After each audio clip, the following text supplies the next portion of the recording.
Dragons at Ragnarök, the end of the old world. The dragon had been killed. The treasure had changed hands. The ancient stories had been passed from one generation to another.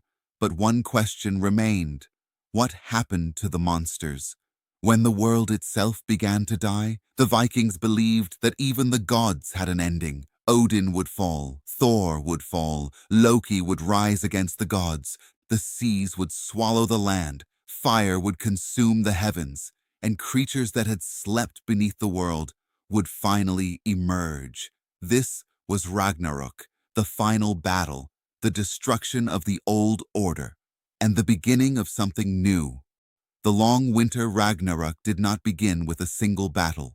It began with winter, not one winter, 3 winters. The terrible Fimble winter. Snow covered the world.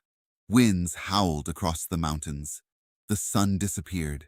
Humanity turned against itself. Brothers fought brothers. Families broke apart. Kings lost control.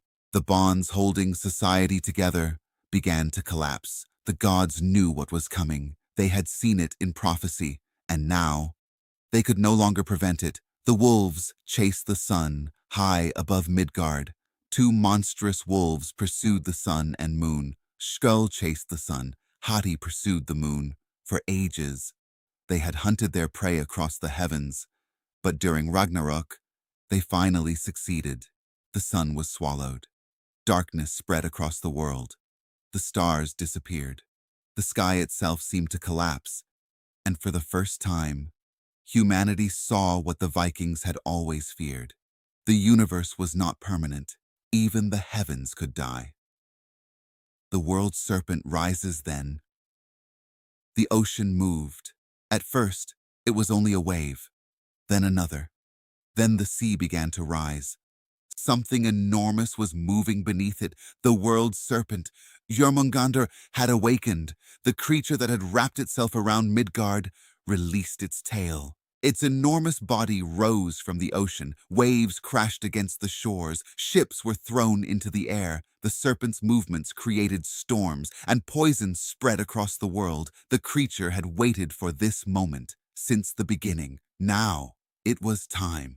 Thor faces his greatest enemy. Thor had fought giants, monsters, gods, and countless enemies, but there was one creature he had never truly defeated. Jörmungandr. Their destiny had been connected from the beginning, and now they finally met. The world serpent opened its enormous jaws. Venom poured from its mouth. Thor raised Mjolnir. Thunder shook the heavens. The 2 enemies charged. The battle was brutal. Thor struck the serpent once, twice, again and again. Each blow shook the earth. Finally, Mjolnir crushed the monster. Jörmungandr collapsed. The world serpent was dead, but Thor's victory lasted only moments. The poison had already entered his body. He walked away from the serpent's corpse. 9 steps. Then he fell. The god of thunder was dead. Nidugr awakens, far beneath the world tree. Another ancient creature moved. Nidugr, the dragon that had gnawed upon Yggdrasil's roots, had survived the collapse. As the worlds burned, the dragon rose. The old poems describe him flying through the aftermath, carrying the bodies of the dead. He was no longer hidden beneath the roots. He emerged into the ruined sky. The creature that had spent eternity consuming the foundations of creation had finally reached the end of its work. The world tree trembled, its branches shook, its roots burned, yet it did not completely die. And this detail matters because something else was waiting. The gods fall. Ragnarök was not a battle where heroes simply won. It was destruction on every side. Odin confronted Fenrir. The enormous wolf broke free from his chains. Odin rode into battle. He knew the prophecy. He knew the wolf would kill him, yet he fought anyway. Fenrir opened his jaws and swallowed the Allfather. Odin was gone, but his son Vidar survived. The silent god stepped forward. With a specially prepared shoe, he forced Fenrir's jaws apart. Then he killed the wolf. One prophecy fulfilled, another answered. Loki and Heimdall elsewhere. Two ancient enemies finally met. Loki, the trickster, the betrayer, the father of monsters, and Heimdall, guardian of the gods, the one who could hear grass growing and see across enormous distances. For centuries, their rivalry had remained beneath the surface. Now, there was no more time. They attacked one another. Neither surrendered, neither escaped. Loki fell, Heimdall fell. Two enemies died together. The fire giant. Then came the final destruction. From the realm of Muspelheim, the fire giant Surtur emerged. His sword burned like the sun. Flames followed him.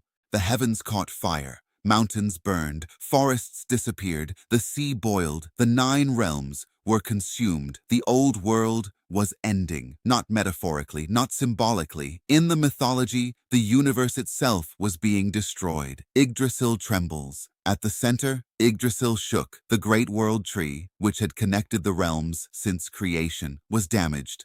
Its roots were wounded. Its branches burned. But it survived.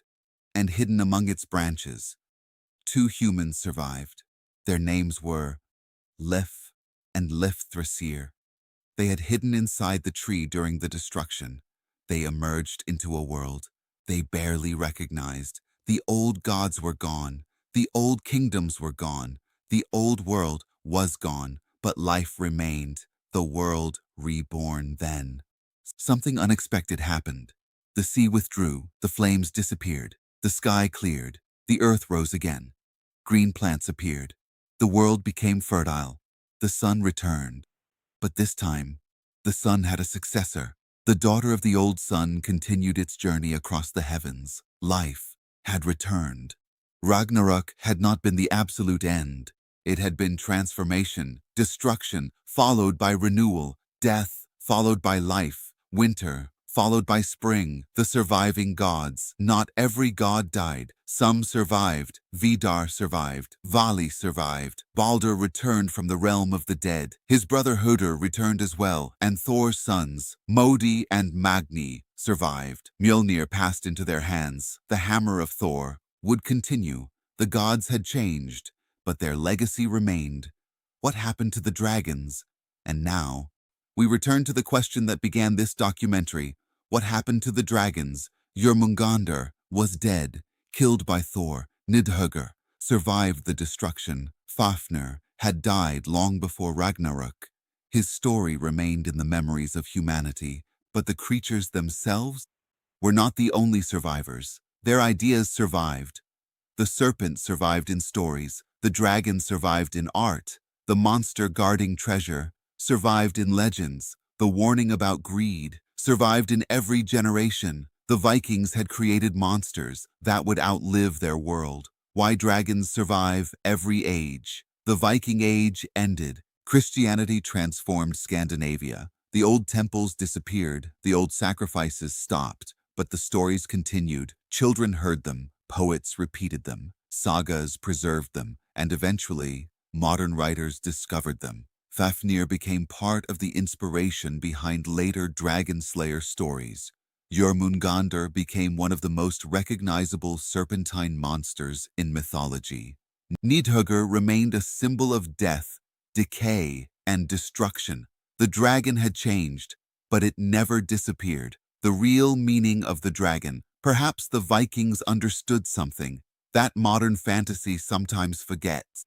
A dragon is not simply a monster. It can represent greed, fear, chaos, death, nature, the unknown, or the consequences of human desire. Fafnir shows what greed can create. Nidhöggr shows that everything eventually decays. Jörmungandr shows that some enemies cannot be avoided forever. And Ragnarök shows something even deeper. Even the monsters have an ending. The last image, imagine the north. After Ragnarök, the smoke has disappeared, the mountains are silent, the ocean has calmed, the survivors step from hiding, a new sun rises. Green fields stretch across the earth, and somewhere, far away, the ancient stories remain, of a dragon beneath the world tree, of a serpent that surrounded the world, of a man who became a monster because he loved gold too much, and of a hero who crossed a wasteland and killed a dragon.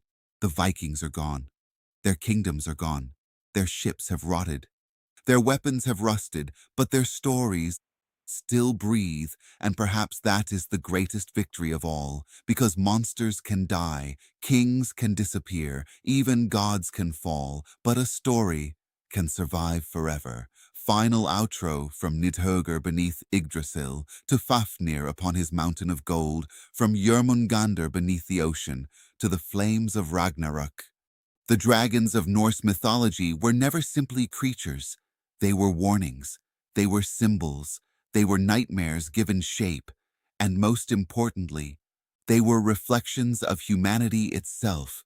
Because perhaps the oldest dragon stories were never really about dragons. They were about us, our greed, our fear, our courage, and our struggle. To survive the darkness, the old world ended, but the stories remained. And as long as someone, somewhere, tells the tale of a dragon, the creatures of the north will never truly die. The end.